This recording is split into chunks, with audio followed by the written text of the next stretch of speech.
મહિલા વચ્ચે કેટલીક એવી બાબતોની ચર્ચા થાય છે જે સાંભળીને તમે પણ ચોંકી જશો. તેમજ મિત્રો રેકોર્ડિંગની અંદર મહિલા અને મનસુખભાઈ રાઠોડ અંધશ્રદ્ધા તેમજ પિતૃ શ્રાદ્ધ છે એના વિશે પણ ખૂબ જ જોરદાર અને સમજવા જેવી ચર્ચા થાય છે.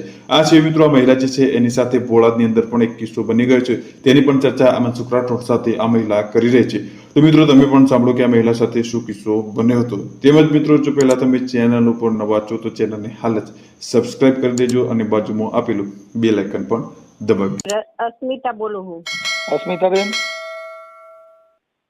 રાજકોટ થી. હા બોલો બેન. માતાજીના ભુવા છો તમે? ના ના માતાજીના ભુવા નથી? ના, ભુવા હોય એનો ગુરુ છું હું. એના ગુરુ હો. હમ. ઓય આમાં વિડિયા હતા ને તો મેં કીધું મનસુખભાઈને ફોન કરી જાઉં, કીધું બીમાર બહુ રહું ને હા એટલા માટે પૂછ્યું તું. હા, એ બીમાર રહેતા હોય ને તો દવાખાને વી જવાનું. ભુવા કીધે સારું ન થાય, કેમ કે ભુવાની બાયું બીમાર પડી ગઈ ને એ દવાખાને જાય. એ વાત બરોબર. હા, કેમ કે વિડિયા વાયરલ થયા ને મનસુખભાઈને પૂછી જાઉં કીધું. આપણે કઈ સમાજમાંથી બોલો?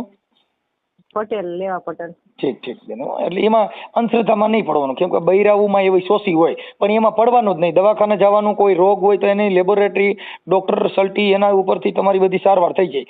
અત્યારે કોરોના જેવા કોરોનાની દવા આવડે લોકોએ સરકાર કાઢી લીધી હતી, તો હવે માથું ને પેટ ને ઢીકડું ને પૂછડું એની જ દવા થઈ જાય.